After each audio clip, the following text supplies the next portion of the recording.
Hoy les traigo una introducción a la literatura rusa, en concreto a la literatura rusa del siglo XIX.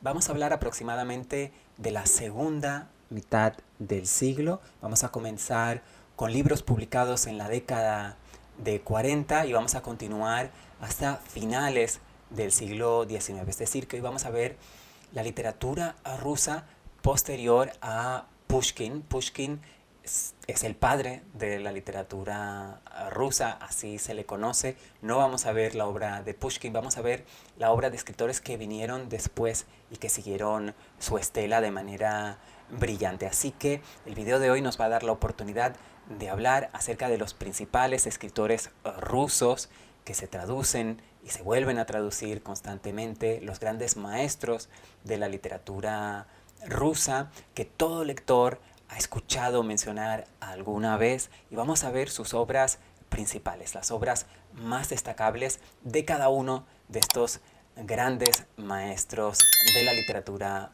universal. Almas Muertas es una novela satírica escrita por Nikolai Gogol y publicada en 1842. Esta fascinante novela nos cuenta las peripecias de un personaje llamado Pavel Ivanovich Chichikov, que es un funcionario de mediana edad que va visitando diferentes provincias del imperio ruso con un plan bastante particular. El plan de Chichikov consiste en comprar almas muertas, de ahí el título de la novela. ¿Pero qué quiere decir comprar almas muertas? Bueno, en la Rusia de aquel momento tenemos la servidumbre. La servidumbre quiere decir que una gran parte de la población, grandes masas de la población rusa en el siglo XIX y en épocas anteriores eran siervos.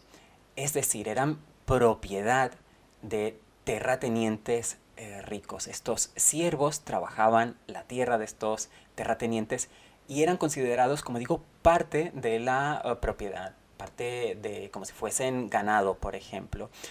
Es una especie de esclavitud, para decirlo en términos que todos entendamos. Bueno, pues en la Rusia de aquel momento había este sistema. Cada siervo tenía que aparecer en el censo, en los diferentes censos que se iban haciendo en los territorios provinciales del Imperio Ruso. Pero recuerden ustedes que Rusia todavía hoy, y en aquel momento también, es un país enorme. Entonces había una dificultad muy grande en realizar estos censos. Muchas veces los censos estaban anticuados, no se ponían al día muy a menudo, entonces estaban repletos de errores. Principalmente el error consistía en que apareciesen almas, es decir, siervos, el número de almas de cada propiedad, de cada terrateniente, no coincidía con el del censo, porque estos siervos iban falleciendo, pero el censo no reflejaba estos fallecimientos hasta que no se pusieran al día. Y esto no sucedía con mucha frecuencia. Ustedes se estarán preguntando qué importancia puede tener si el censo o no está actualizado. Bueno, sí tenía una importancia muy grande financieramente para los terratenientes porque ellos tenían que pagar impuestos en función del número de almas, es decir, del número de siervos. Así que el hecho de que los censos no se actualizasen frecuentemente quería decir que a menudo estos terratenientes tenían que pagar impuestos por siervos o almas, entre comillas, ya fallecidos. Lo que pretende Chichikov es presentarse ante las autoridades como un terrateniente próspero, es decir, mostrar estos contratos, mostrar que él es propietario de muchas almas cuando en realidad no es propietario de nada porque toda esa gente ya ha fallecido. Además, esto le permite, por otra parte, negociar un precio bastante bajo con los terratenientes que se quitan esta carga fiscal, pero en realidad no se están deshaciendo de ninguno de sus siervos, ¿no?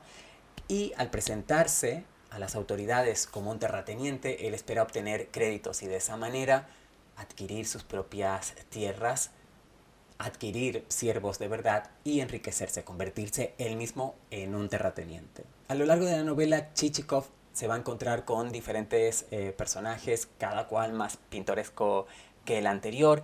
Cada encuentro con uno de estos personajes va a revelar las debilidades, los vicios, estas particularidades de cada uno de ellos. Y esto permite a Gogol realizar una crítica mordaz acerca de la codicia, la corrupción y la ineficacia burocrática de la Rusia imperial, porque este personaje protagonista va a intentar engañar, va a intentar efectivamente llevar a cabo un fraude que pone de manifiesto la ineficacia, la ineficiencia de la burocracia rusa de aquel momento. Un ingrediente fundamental de esta novela es el humor, es la ironía. Gogol nos presenta descripciones muy detalladas de los escenarios diferentes por los cuales va pasando el protagonista y de los personajes con los que se va a encontrar. Y esto enriquece la sátira social en la obra de Gogol. Además, esta novela, por su trama, le permite a Gogol realizar reflexiones líricas acerca de la identidad rusa y de la vastedad del país, de este país enorme, destacando la complejidad, también la diversidad de la gente que habita el país y de la cultura rusa, que es una cultura más diversa y más compleja de lo que puede parecer desde fuera. Y aquí Gogol explora precisamente todas estas complejidades. Hay que decir que Gogol pretendía que Almas Muertas, esta novela, fuese apenas la primera parte de una trilogía que él tenía planeada. Sin embargo, es la única novela de esta trilogía que se llegó a publicar. Gogol llegó a escribir una segunda parte, por lo menos la segunda novela dentro de la trilogía, pero por alguna razón quemó el manuscrito antes de fallecer. Así que esta trilogía queda inconclusa y hoy en día solo tenemos Almas Muertas, pero vaya que sí tenemos una gran novela. El abrigo es un cuento escrito por el autor ruso Nikolai Gogol en 1842. Este cuento, que podemos leer en solitario o muchas veces también está incluido en antologías de cuentos de Gogol, sobre todo en Cuentos de San Petersburgo, nos narra unos episodios en la vida de un funcionario llamado Akaki Akakievich Bashmachkin, que es un funcionario bastante humilde y anodino. Como vimos antes, hablando de Almas Muertas, la sociedad zarista imperial rusa tenía un sistema funcionarial bastante rígido. Esto lo explora Gogol tanto en Almas Muertas como aquí en El abrigo y en algunas de sus otras obras. Había una serie de rangos, a cada rango viene asociado un sueldo. Entonces había muchas personas que trabajaban para el Estado o para el imperio. En este caso, Akaki es un funcionario bastante humilde. Digamos que él pertenece a un rango muy inferior. ¿A qué se dedica Akaki? Pues su trabajo consiste en copiar documentos a mano. Porque antes de que existiese la tecnología de la que disponemos hoy, los documentos oficiales tenían que ser copiados a mano para que existiesen diversas copias, ¿no? Y para ello se empleaban a personas como Akaki. Él pasa el día en una oficina simplemente copiando documentos. Y no solo eso, muchas veces, a pesar del mísero sueldo que le pagan, él se lleva trabajo a casa, lleva documentos y a veces por propio aburrimiento, porque él vive solo, en un cuarto, no está casado, no tiene hijos, no tiene familia que conozcamos, pues se dedica a pasar las noches también copiando documentos en su humilde morada. Pero ¿cuál es la historia de Akaki en realidad? ¿Qué es lo que nos narra esta novela? Bueno, Akaki es objeto de burlas por parte de los otros funcionarios, de sus compañeros de trabajo, principalmente por su apariencia. Resulta que Akaki usa un abrigo viejo, desgastado y roído. Sus compañeros se ríen de esta apariencia que presenta Akaki cada día cuando llega al trabajo con este abrigo tan horroroso. Akaki al principio ni siquiera se da cuenta de por qué sus compañeros se ríen de él, pero al final va a reparar en que su abrigo está efectivamente demasiado desgastado y ni siquiera lo va a poder reparar. Ya el abrigo hay que tirarlo directamente. Así que decide encargar un abrigo nuevo a un sastre. Para poder comprar este abrigo, Akaki va a tener que ahorrar mucho dinero, va a tener que hacer grandes economías, incluso va a tener que privarse de las necesidades más básicas durante cierto tiempo para poder tener el dinero suficiente para comprar el abrigo. Tal es el sueldo tan bajo que recibía por su trabajo. Es decir, que Akaki ya en aquel momento era lo que hoy en día llamamos un trabajador precario, es decir, un trabajador que trabaja a tiempo completo y que sin embargo es pobre. No solo pobre, sino que su sueldo ni siquiera le da para alcanzar para cubrir sus necesidades mínimas. Aquí Gogol también aprovecha para hacer un retrato y una crítica social. El caso es que como te ven te tratan, y una vez que Akaki aparece en su oficina, llega al trabajo con su abrigo nuevo, la manera en la que lo tratan sus compañeros cambia radicalmente. Cesan las burlas y no solo eso, sino incluso lo invitan a una fiesta. Esto nos da cuenta de la importancia de las apariencias en aquel momento, por si alguno piensa que esta importancia que muchas personas le conceden hoy a la apariencia física, a la ropa, al vestuario, al maquillaje y a todos estos elementos es algo nuevo, es algo que tiene que ver con las redes sociales, han de saber que no, que ya en el siglo XIX y muchísimo antes las apariencias eran muy importantes y que muchas personas seguían por la apariencia, y si ven que alguien pues se ve mal, lo tratan mal, y si ven que alguien se ve bien, está bien vestido, hay una tendencia casi instintiva a tratarlo de una manera mejor, y esto es lo que le sucede a Akaki. Bueno, él va a esta fiesta y allí sucede algo que no voy a narrar porque verdaderamente esta sería, este sería el epicentro de la historia.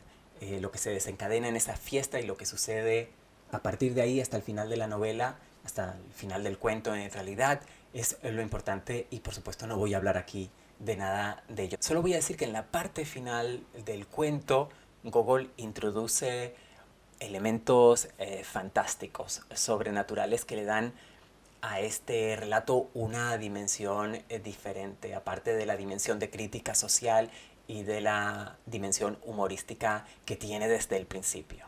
Padres e hijos es una novela escrita por Iván Turgeniev en 1862, una de las obras cumbre del realismo ruso. Bueno, esta novela de Turgeniev está también ambientada en la Rusia donde existe la servidumbre, como vimos antes cuando hablábamos de almas muertas. Todavía no se ha abolido, se llegará a abolir, pero en el momento en el que está ambientada esta novela todavía esto no ha sucedido.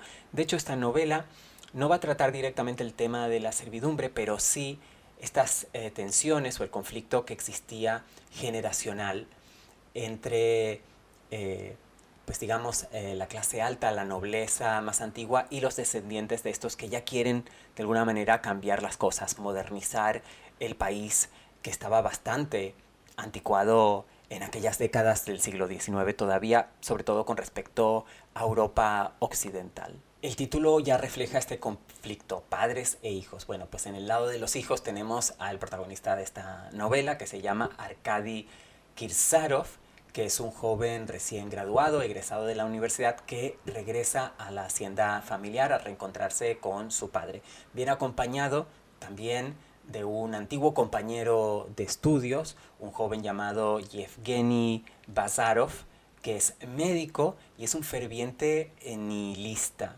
El nihilismo es un movimiento ideológico muy importante en la Rusia de aquellos años, de ya la segunda mitad del siglo XIX. Vamos a hablar más adelante también de otras obras que tratan este tema, esta ideología.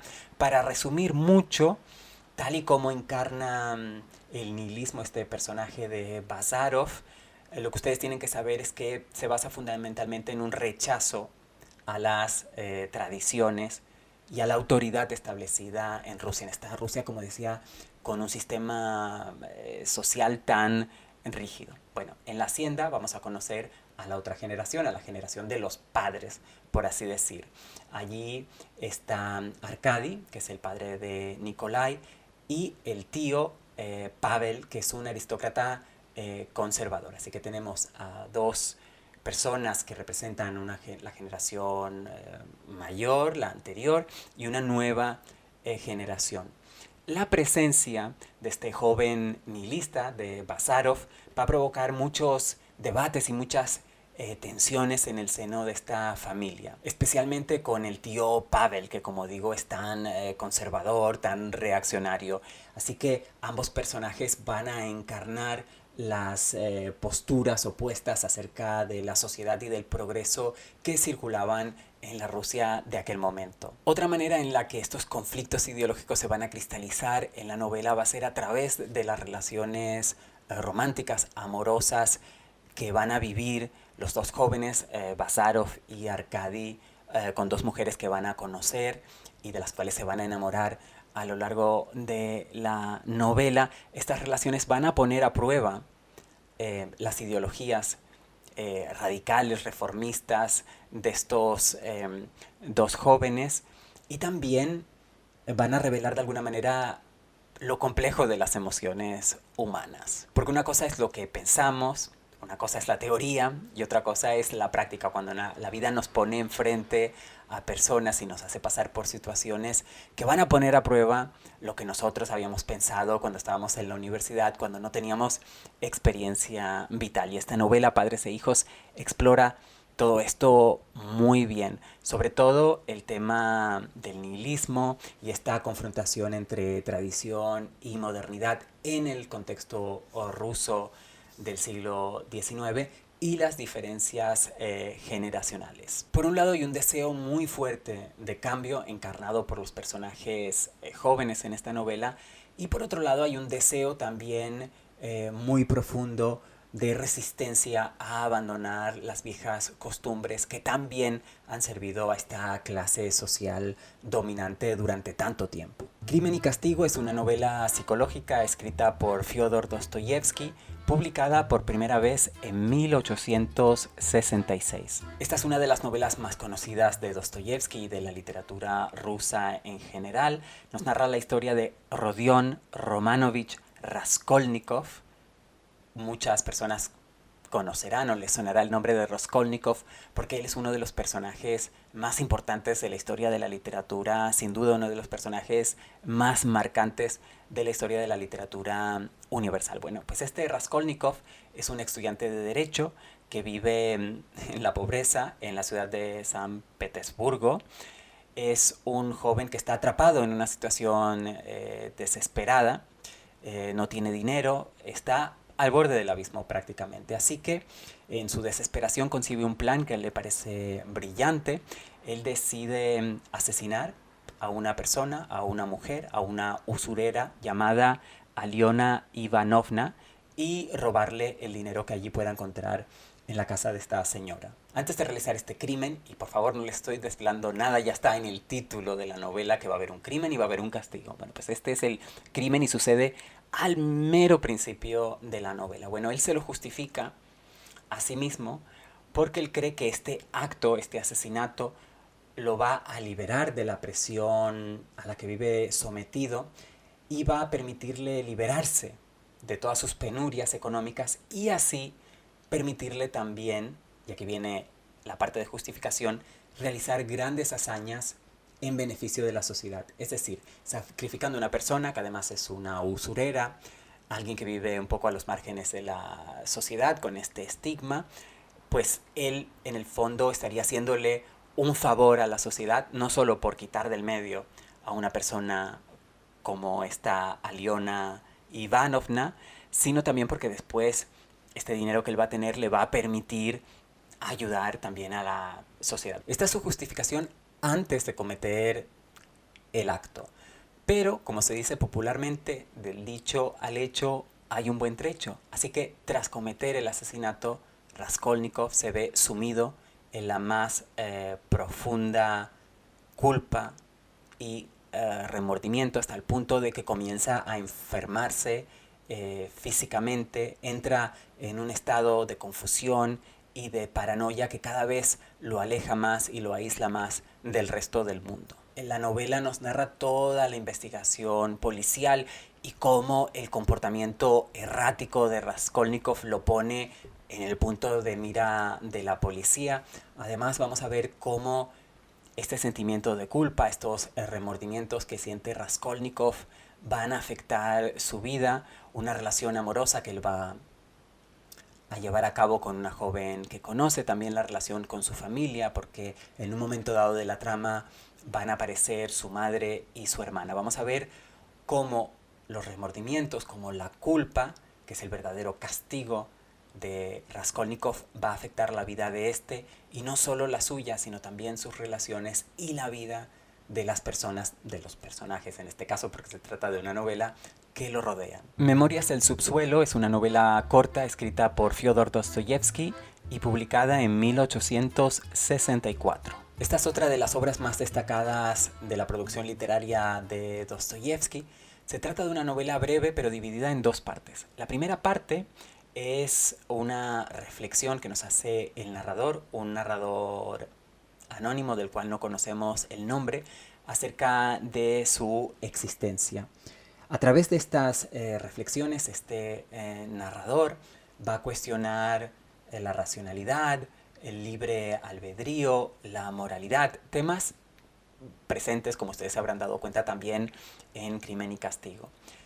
A través de sus reflexiones, este narrador también va a manifestar su desprecio por lo que él ve como convenciones sociales arbitrarias que no tienen mucho sentido para él, y va a revelar que tiene una tendencia muy marcada hacia la autodestrucción y hacia, digamos, el sufrimiento consciente. Esta primera parte de la novela, esta primera sección, tiene un tono filosófico y es muy introspectiva.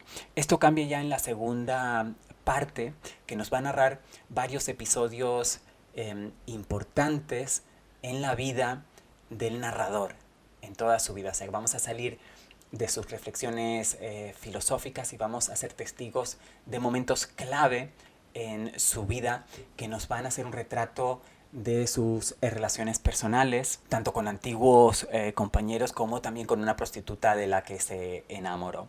A través de las interacciones de este personaje protagonista, narrador de la primera parte, vamos a ver cuáles son sus contradicciones internas, las paradojas que lo atraviesan, sus conflictos internos, así como la incapacidad que va a quedar muy palpable que él tiene para conectar con otros seres humanos. Memorias del subsuelo es además una de las primeras obras existencialistas, adelantándose por muchas décadas al momento álgido del existencialismo que vemos en novelas del siglo XX, de mediados o de la segunda mitad del siglo XX, como El extranjero, de Albert Camus, o en el caso de la literatura en español, El túnel, de Ernesto Sábato, por poner dos ejemplos muy conocidos y que seguramente muchos de ustedes ya hayan leído. Aquí Dostoyevsky se adelanta porque ya en el siglo XIX empieza a tratar estos temas que tanto obsesionaron a escritores brillantes del siglo siguiente. El idiota es una novela escrita por Fyodor Dostoyevsky, publicada originalmente en serie entre 1868 y 1869. El idiota es otra de las obras fundamentales de Dostoyevsky. En este caso nos narra la vida del príncipe Lev Nikolayevich Mishkin, que es un joven noble ruso. Hay que decir que príncipe era un título nobiliario más, como el de conde, el de duque o el de marqués en la Rusia imperial de esta época histórica. Es decir, que cuando ustedes lean acerca de un príncipe en una novela rusa del siglo XIX, han de saber que no estamos hablando de un heredero al trono imperial, a ser zar. No estamos hablando de uno de los hijos del zar. Estamos hablando simplemente de un noble, como puede ser un conde o un duque, etc. Bueno, pues en este caso el príncipe Mishkin es un hombre relativamente joven. Ha pasado varios años en Suiza, en un sanatorio, porque sufre de epilepsia y ha estado allí intentando curarse. Bueno, la novela nos narra su regreso a Rusia y nos presenta a este príncipe Mishkin como una persona, como un hombre bondadoso, compasivo y también bastante ingenuo. Estas cualidades en la sociedad rusa de aquella época lo hacen parecer en realidad un idiota ante los ojos de muchas personas de su clase social. La novela nos va a narrar las complejas relaciones tanto amorosas como sociales en las que se va a ver envuelto Mishkin en su regreso a Rusia. De nuevo, no las voy a detallar aquí porque no se trata de desvelarles las tramas de estas novelas, sino de darles suficiente información para que ustedes puedan decidir si las quieren leer o no y estén preparados para la lectura de las mismas. El caso es que Mishkin va a conocer a diferentes mujeres a lo largo de la novela y claro, su pureza, sus buenas intenciones no van a evitar que él se vea envuelto en intrigas y sobre todo en la corrupción de la sociedad rusa, en la sociedad que lo rodea. Así que esta novela explora sobre todo el tema de la inocencia en contraste con la corrupción. Nos va a hablar de la redención, nos va a hablar del sufrimiento y de la complejidad de las relaciones humanas, porque a través de este personaje, del príncipe Mishkin, Dostoyevsky va a examinar si es posible o no que una persona completamente buena vaya a ser capaz de vivir tranquilamente en un mundo lleno de egoísmo y de maldad. Así que en El idiota, Dostoyevsky nos ofrece una reflexión acerca de la naturaleza humana, un tema universal y fascinante, pero también nos hace un retrato de las tensiones sociales de su época. Los demonios, también conocida como Los endemoniados o simplemente Demonios, es una novela de Fyodor Dostoyevsky publicada en 1872. Esta también es una de las obras maestras de Dostoyevsky.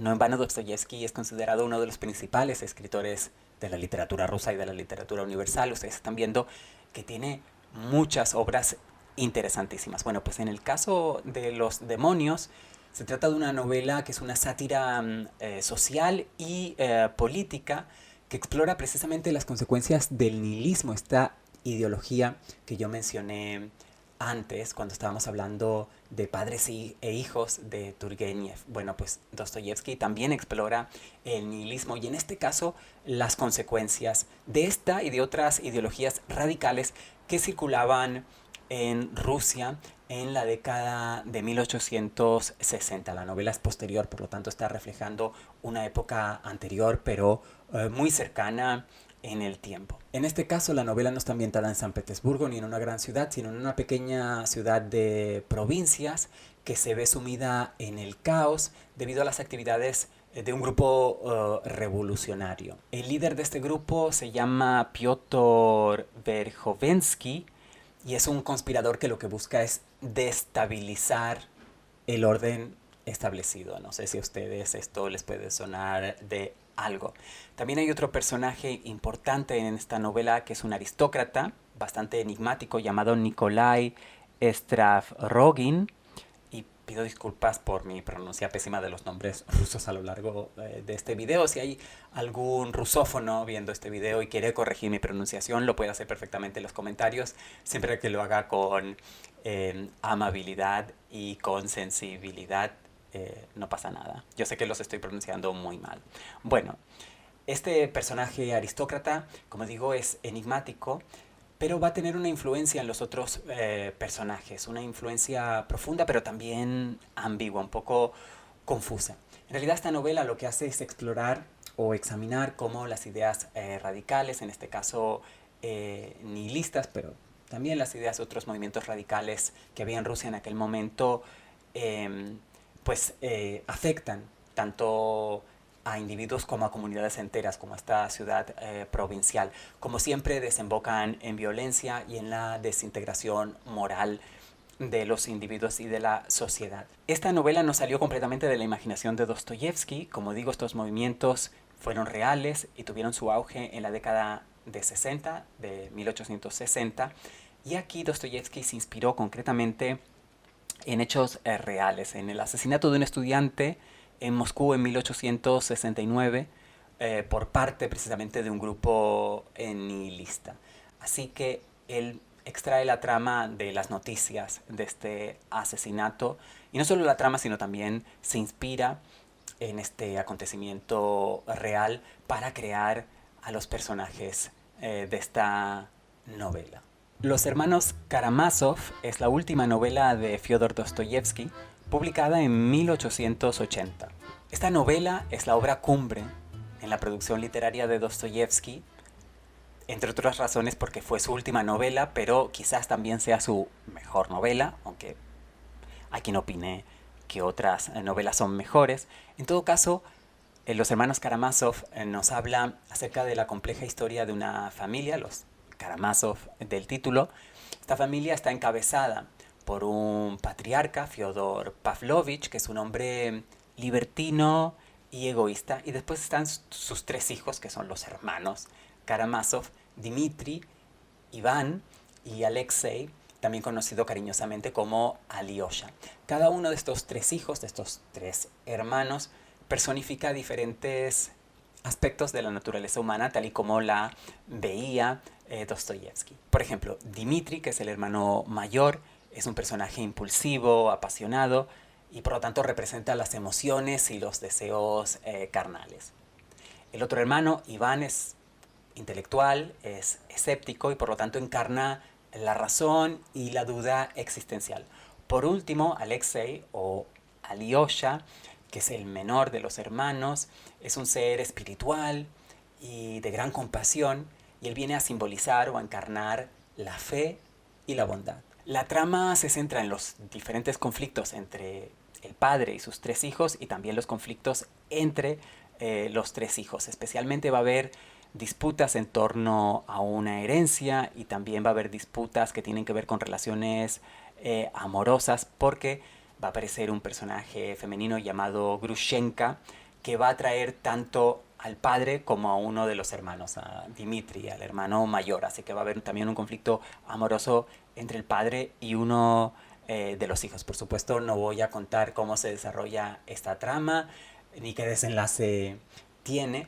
Eso sí, voy a decir que a lo largo de la novela se van a explorar temas muy profundos, como siempre en la obra de Dostoyevsky. En este caso, la fe, la moralidad, la existencia de Dios o la no existencia de Dios, el libre albedrío, y todo esto refleja y resume como obra cúlmine, como colofón de una carrera literaria brillante, las inquietudes filosóficas y religiosas de Dostoyevsky. Por eso es una novela fundamental en la obra de este gran maestro de la literatura. Ana Karenina es una novela de Leo Tolstoy, publicada por primera vez en 1878.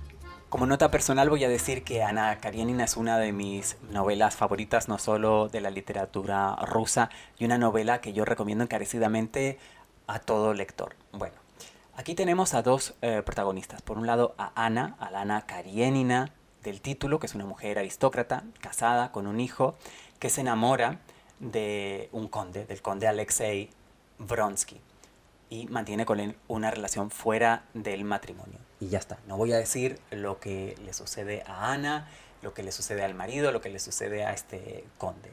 Esta es la historia de una de las protagonistas de la novela, porque aunque la novela lleve el nombre de Ana Karenina como título, ella solo es una de las protagonistas. Hay otro protagonista tan importante como ella, que es Konstantin Levin. Levin es un terrateniente muy apegado a la tierra, al trabajo en la tierra, y también esta novela nos va a hablar acerca de sus relaciones amorosas, que no voy a detallar aquí, por supuesto, como no lo hice con Ana anteriormente.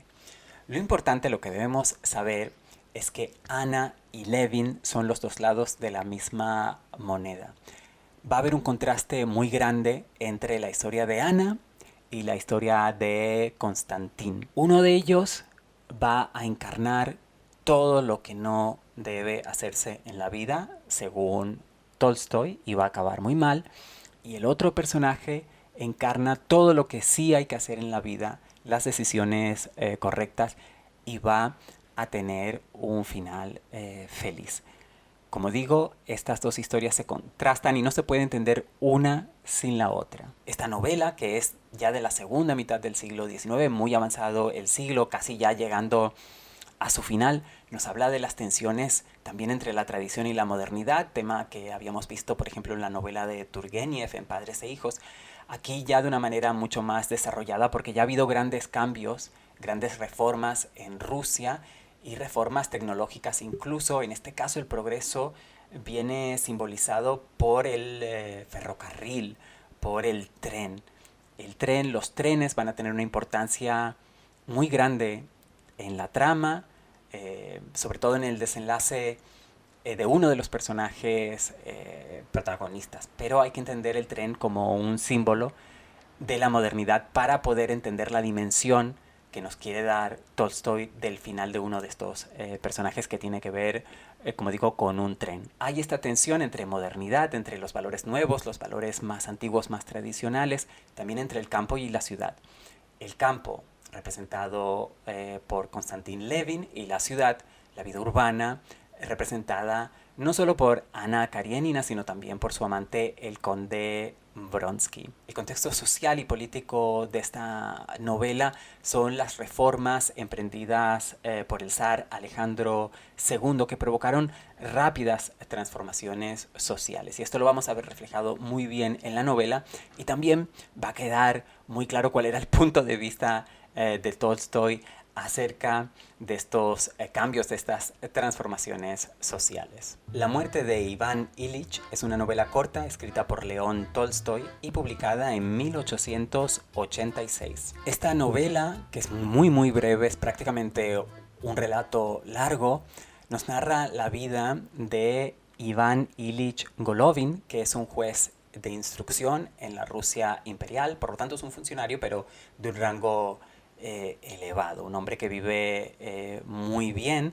De hecho, su vida ha estado marcada por la búsqueda del ascenso social y también por una cierta conformidad con lo que se espera de él o se esperaba de él dentro de la alta sociedad imperial rusa de aquel momento. El libro ya lo trae en el título, La muerte de Iván Ilich. Este señor sufre un accidente y a partir de ahí, de este accidente doméstico, desarrolla una enfermedad terminal. Él sabe que se va a morir, nosotros sabemos que se va a morir desde el título, o sea, no estoy de nuevo desvelando nada de la trama que no se sepa al empezar de leer la novela. Su salud se va deteriorando bastante rápido y así él comienza a cuestionar no solo el sentido de su vida, sino también las decisiones que ha tomado a lo largo de ella, y se va dando cuenta poco a poco de la superficialidad de sus relaciones personales, y va sintiendo que su existencia ha sido bastante vacía. Esta es una novela preciosa, maravillosa, de una gran belleza. Es una reflexión sobre la muerte, sin duda, sobre la autenticidad, lo importante de ser auténtico, de ser genuino en la vida, y sobre la búsqueda del propósito verdadero en la vida. Temas que interesaban mucho a Tolstoy y que él toca aquí también en otras de sus obras. La Dama del Perrito es un cuento escrito por Anton Chejov, publicado por primera vez en diciembre de 1899. Chejov fue un gran dramaturgo. De hecho, hoy en día se siguen poniendo en escena muchas de sus obras en todo el mundo, de sus obras de teatro, pero también escribió narrativas, sobre todo cuentos, relatos y novelas cortas. Entre todos sus cuentos, quizás el más famoso, el más conocido, quizás también el mejor, sea La Dama del Perrito. Esta narración nos cuenta la historia de amor entre una mujer casada llamada Anna Sergeyevna y un hombre también casado, Dmitri Gurov. No están casados el uno con el otro, cada uno está casado con otra persona. Ella es de una ciudad provincial y él es de Moscú. Se encuentran cuando ambos están de vacaciones en Yalta, están allí veraneando, allí se conocen, comienzan una amistad y comienzan una relación amorosa. Por lo tanto, al igual que en parte Anna Karenina de Tolstoy, este cuento, La Dama del Perrito, trata acerca de la infidelidad, en este caso no solo femenina, sino también masculina, porque Dmitri Gurov también es un hombre casado en este caso. Por supuesto, no les voy a contar cómo se desarrolla la trama, qué es lo que sucede, cómo se enamoran, qué es lo que les pasa a estos personajes. Pero ya desde la premisa que se conocen de vacaciones en Yalta, podemos intuir que, que se van a tener que separar en poco tiempo porque cada uno va a tener que regresar a su respectiva ciudad y a su respectivo matrimonio. Es un cuento fascinante que se lee de una sola sentada, bellísimo, que explora, como digo, la infidelidad, pero también la búsqueda de la felicidad y la complejidad de nuevo de las relaciones humanas. Así que nos ofrece una visión muy introspectiva, tanto de los deseos como de los conflictos internos de estos dos personajes, de Ana y de Dimitri. Recomendadísima La Dama del Perrito, cuento de Chekhov, escrito ya a finales del siglo XIX. En el Barranco es una novela corta escrita por Anton Chekhov en 1900. Estrictamente el siglo XX comenzó en el año 1901, así que una obra publicada en el año 1900 todavía debe ser considerada como una obra del siglo XIX. Por lo menos espero que ustedes me admitan incluir en el Barranco de Chekhov en esta lista de introducción a la literatura rusa. En este caso tenemos la historia de una familia, de la familia Chibukin, que está encabezada por un patriarca llamado Grigori Petrovich Chibukin, que es un comerciante rico que vive con su segunda esposa, y también sus dos hijos son personajes importantes en esta novela corta. Bueno, el conflicto central en esta trama tiene que ver con la boda del hijo que regresa precisamente al pueblo para casarse con una joven. Sin embargo, sucede algo muy fuerte. Hay una acusación muy seria que no les voy a desvelar contra este hijo, el que se va a casar durante la boda. Se le acusa por algo, por un crimen, y lo arrestan. Y este evento va a desencadenar toda una serie de desgracias y de tragedias en esta familia. Tragedias que no les voy a narrar ahora, que si ustedes quieren conocer, lo que tienen que hacer es leer En el Barranco. Como digo, es una novela muy breve y por lo tanto que se lee en muy poco tiempo. Díganme por favor qué les pareció esta introducción a la literatura rusa del siglo XIX, si ya han leído, si ya conocían algunos de estos títulos, si tienen interés por explorar más la literatura rusa del siglo XIX. Recuerden que esto es una mera introducción, por supuesto hay más escritores, por supuesto estos escritores también publicaron otras obras, algunas de ellas muy famosas y que no he mencionado hoy. Si les interesa saber de dónde he extraído esta lista, voy a decirles que no es de mi cosecha, antes de que empiecen a acusarme de no haber hablado de Guerra y Paz o de lo que sea, o de, no sé, otros escritores que no he mencionado. Les voy a decir que esta lista yo la he extraído de un libro de Vladimir Nabokov, que es un escritor ruso del siglo XX, famoso por haber escrito la novela Lolita y otras tantas novelas.